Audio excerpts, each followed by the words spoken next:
गांव के पुराने कुएं का रहस्य। उत्तर प्रदेश के एक छोटे शांत गांव बेलपुर में शामें हमेशा जल्दी ढल जाती थीं। गांव के पुराने कुएं का रहस्य। उत्तर प्रदेश के एक छोटे शांत गांव बेलपुर में शामें हमेशा जल्दी ढल जाती थीं। सूरज ढलते ही गांव पर एक अजीब सा सन्नाटा छा जाता था, जैसे हवाएं भी थम जाती हों। गांव के बीचों बीच एक टूटा फूटा पुराना कुआं था, जिसे लोग काला कुआं कहते थे। गांव के बुजुर्ग कहते थे कि उस कुएं में सालों पहले एक औरत की मौत हुई थी और उसकी आत्मा आज भी वहीं भटकती है। बच्चों को सख्त मना था कि वे उस कुएं के पास न जाएं, लेकिन बच्चे होते ही जिज्ञासु हैं। खेल की शुरुआत। एक गर्मी की दोपहर थी। चार दोस्त राजू, सोनू, पिंकी और छोटू गांव के मैदान में छुपन छुपाई खेल रहे थे। धूप ढलने लगी थी और हवा में हल्की ठंडक आ गई थी। खेलते खेलते सोनू दौड़ता दौड़ता उस पुराने कुएं के पास पहुंच गया।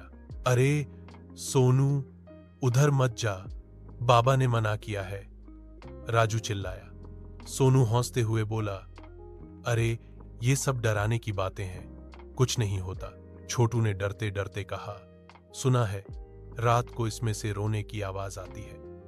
पिंकी ने जोड़ा, और कभी कभी पानी में किसी का चेहरा भी दिखता है। लेकिन सोनू की शरारती आदत थी कि जितना डराया जाए उतना ही करने का मन करता था। उसने कुएं के अंदर झांक कर देखा। पानी गहरा था और उस पर धुंध जैसी परत तैर रही थी। अचानक पानी में हलचल हुई और एक फीकी सफेद सी परछाई दिखी। सोनू ने चौंकते हुए पीछे कदम लिया। तुम लोगों ने देखा? बाकी तीनों बच्चों ने झोंक कर देखा, लेकिन अब पानी बिल्कुल शांत था। अजीब खेल। शाम हो चुकी थी, लेकिन बच्चों का मन नहीं भरा। सोनू ने कहा, चलो हम नया खेल खेलते हैं। हम इस कुएं में पत्थर फेंकेंगे और जो सबसे अजीब आवाज सुनेगा वो जीतेगा। राजू ने मना किया, ये ठीक नहीं है, बाबा कहते हैं यहां आत्मा रहती है। पर खेल शुरू हो गया। पहला पत्थर पिंकी ने डाला, सिर्फ छपाक की आवाज आई। फिर राजू ने फेंका, वही साधारण पानी की आवाज। लेकिन जैसे ही सोनू ने पत्थर डाला, अंदर से एक लंबी खौफनाक चीख सुनाई दी, छोड़ दो मुझे। सबके रोंगटे खड़े हो गए। पिंकी तो वहीं रो पड़ी। ये क्या था? सोनू ने घबराकर कहा, शायद पानी के अंदर गूंज हुई होगी। लेकिन तभी कुएं से ठंडी हवा का झोंका निकला, जैसे किसी ने सांस फूंकी हो। भूतिया औरत का आगमन। डर के मारे बच्चे भागने ही वाले थे कि कुएं के पास एक सफेद साड़ी में लिपटी औरत खड़ी दिखाई दी। उसका चेहरा बालों से ढका था और उसके पैर जमीन को छू नहीं रहे थे। उसकी आवाज बर्फ जैसी ठंडी थी। मेरे साथ खेलोगे?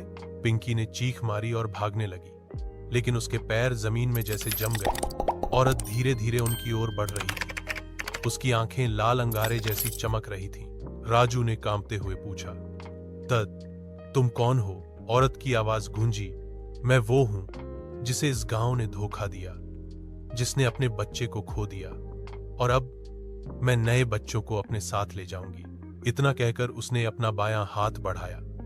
हाथ बेहद ठंडा, सड़न की गंध से भरा था।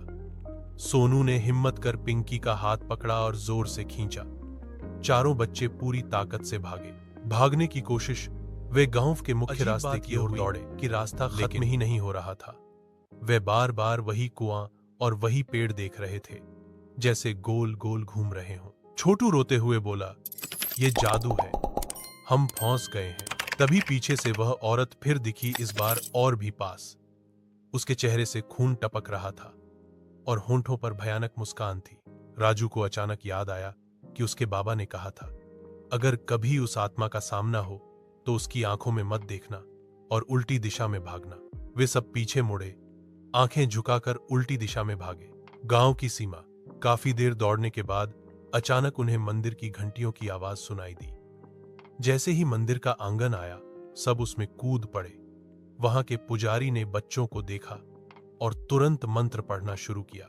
पुजारी ने गंभीर स्वर में कहा, तुम सब बहुत बड़ी मुसीबत में पड़ गए थे। उस कुएं में एक औरत की आत्मा है जो बच्चों की जान ले लेती है। आज अगर भगवान की मर्जी न होती तो तुम सब वापस नहीं आते। अंत। लेकिन डर बाकी। बच्चे घर लौट आए, लेकिन उस दिन के बाद से सोनू रात में कई बार चिल्लाते हुए उठ जाता। कभी कभी वह कहता, वो फिर से आई थी, उसने कहा अगली बार मुझे ले जाएगी। गांव वाले आज भी उस कुएं के पास जाने से डरते हैं और जब भी बच्चे खेलते हैं उन्हें वहां से दूर रखा जाता है।